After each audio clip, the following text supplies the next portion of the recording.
En un même lieu, ce ne sont pas seulement des centaines, des milliers ou même des lakhs de personnes, mais des crores de personnes qui se rassemblent pour prendre un bain sacré.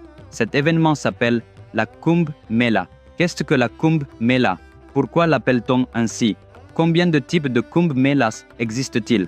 Pourquoi célébrons-nous la Kumbh Mela? Et pourquoi la Kumbh Mela actuelle est-elle si spéciale? Qu'est-ce que cette idée de Kumbh Mela qui ne se produit qu'une fois tous les 144 ans? Et, mon frère, pourquoi poses-tu toutes ces questions sans arrêt et sans interruption? Penses-tu que je n'ai pas de réponse à une seule d'entre elles? Ne t'inquiète pas, je vais te donner toutes les réponses. Je vais vous expliquer Kumbh Mela d'une manière simple et facile à comprendre. Vous connaissez le seigneur Indra, n'est-ce pas? Un jour, le sage Durvasa Maharshi offrit une guirlande à Indra. Mais Indra, qui est généralement un peu orgueilleux, n'a pas pris soin de la guirlande et l'a placée sur Airavata, sa monture. Airavata est l'éléphant avec des ailes. Inconscient de la valeur de la guirlande, Airavata la jeta sous ses pieds et la piétina. Voyant tout cela, Durvasa Maharshi se mit très en colère. Il dit « Tu te comportes ainsi par arrogance parce que tu es le roi de tous les dieux. C'est pourquoi je te maudis en te disant que tous les pouvoirs des dieux seront bientôt perdus. » La malédiction de Durvasa se réalisant, les dieux commencèrent à perdre progressivement leur pouvoir au cours de leurs fréquentes batailles avec les démons, tandis que ces derniers devenaient plus forts. Cherchant une solution à ce problème, tous les dieux se rendirent auprès du Seigneur Brahma.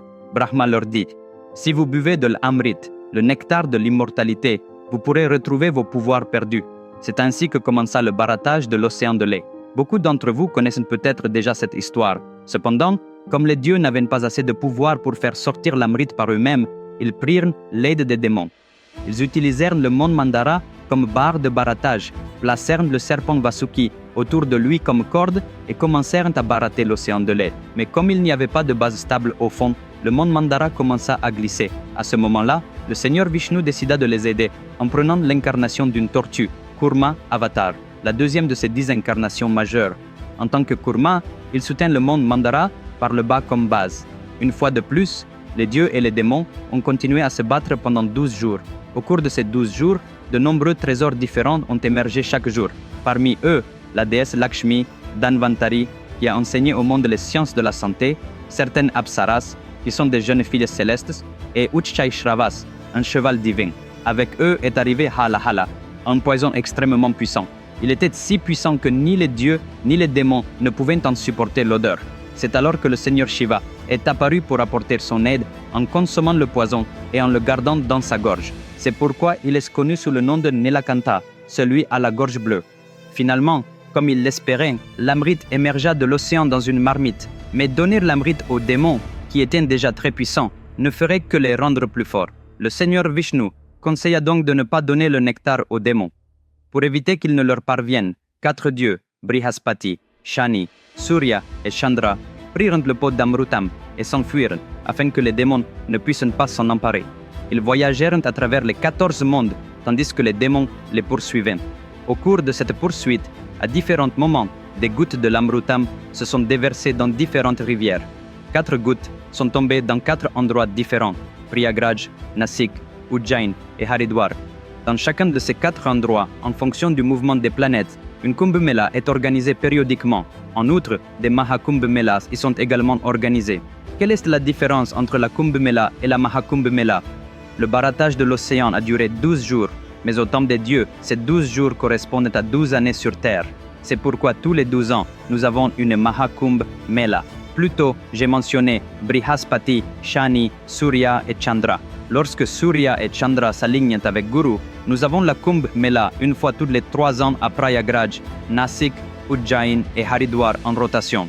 Ensuite, lorsque Jupiter, le Soleil et la Lune occupent exactement le point central de certains signes du zodiaque, nous avons l'Ardha Kumbh Mela, Demi Kumbh Mela, à Haridwar et Prayagraj. La Purna Kumbh Mela complète, qui a lieu tous les 12 ans, se produit 12 fois au cours des décennies, soit 144 ans au total. La Kumbh Mela qui a lieu une fois tous les 144 ans est celle qui se déroule actuellement. Parce que les démons poursuivant les dieux à un certain niveau cosmique, ces 4 éléments, le Soleil, la Lune, Jupiter et Saturne, se retrouvent exactement dans le même alignement une fois tous les 144 ans. La croyance veut que si vous vous baignez dans les eaux pendant cet alignement spécial, tous vos péchés, qu'ils aient été commis sciemment ou non, seront effacés. Même les problèmes de santé de longue date peuvent être guéris et les chances d'atteindre la moksha, la libération, sont plus grandes. C'est pourquoi cette Kumbh Mela, qui se déroule du 13 janvier au 26 février, est si spéciale. Amis, croyez-vous qu'en lisant une seule histoire extraordinairement intéressante, la vie d'une personne peut changer du tout au tout? Croyez-vous que si vous lisez cette histoire à vos enfants, ils apprendront toutes les valeurs dont ils ont besoin dans leur vie? Croyez-vous que pour n'importe quel problème auquel vous êtes confronté aujourd'hui ou dans le futur, vous pouvez trouver une solution en lisant simplement une histoire? Oui, c'est possible. Seulement avec la plus grande épopée jamais racontée dans l'histoire de l'humanité, le Mahabharata. Cette histoire est 100 fois plus fascinante que n'importe quel film à grand succès. C'est un défi. Le Mahabharata, écrit dans le style de Vikramaditya, est disponible en 2 volumes, sous forme de livres imprimés et de livres électroniques, sur Amazon et 43 autres boutiques en ligne. Ces livres sont disponibles en 54 langues dans le monde entier. J'ai indiqué les liens dans la description sous cette vidéo, alors commandez-les tout de suite, parce qu'il ne s'agit pas seulement d'un livre, mais d'une bibliothèque pour tout ce dont vous avez besoin dans votre vie. Quoi qu'il en soit, à l'origine, cet événement ne portait pas le nom de Kumbh Mela. Le processus existait, mais pas le nom. Au 8e siècle, Adi Shankaracharya a inventé ce terme. À partir de ce moment-là, la Kumbh Mela ne consistait plus seulement à se baigner dans l'eau bénite. D'autres activités ont vu le jour. À cette époque, diverses religions pénètrent en Inde. L'arrivée de nouvelles religions extérieures menaçait l'existence du Dharma dominant. Pour préserver la force du Sanatana Dharma, ils ont donc commencé à organiser des sessions pendant la Kumbh Mela afin d'expliquer ces principes aux centaines de personnes qui s'y rassemblaient.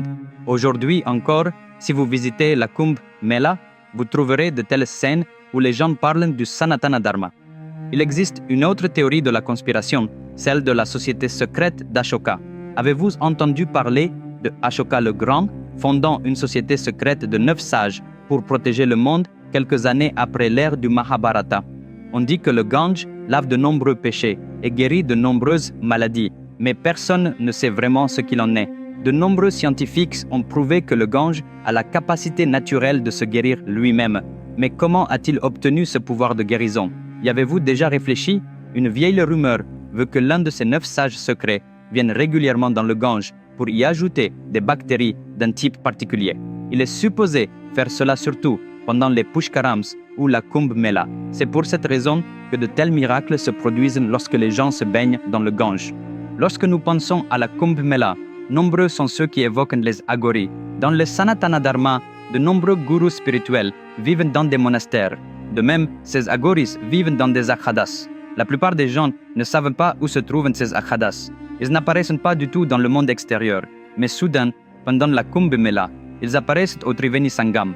Vous ne les verrez pas voyager en train ou en bus, mais de nulle part, ils arrivent au confluent pour faire trompette, recueillir de l'eau, puis ils disparaissent à nouveau. Nombreux sont ceux qui n'ont pas réussi à percer ce mystère. Il convient ici de féliciter le gouvernement de l'Uttar Pradesh. Lorsque des centaines de personnes se rassemblent en un même lieu, il n'est pas facile de les loger toutes. Même si tous les hôtels de la région affichent complet, des centaines de personnes restent sur les routes. C'est pourquoi ils installent des tentes pour tout le monde. Mais comme les gens restent là pendant des jours à cuisiner et à faire d'autres activités, il y a un risque élevé d'incendie dans les tentes. Presque à chaque Kumbh Mela, nous entendons parler d'au moins un incident de ce type. Mais cette fois-ci, ils ont trouvé une nouvelle technologie pour éteindre immédiatement tout début d'incendie.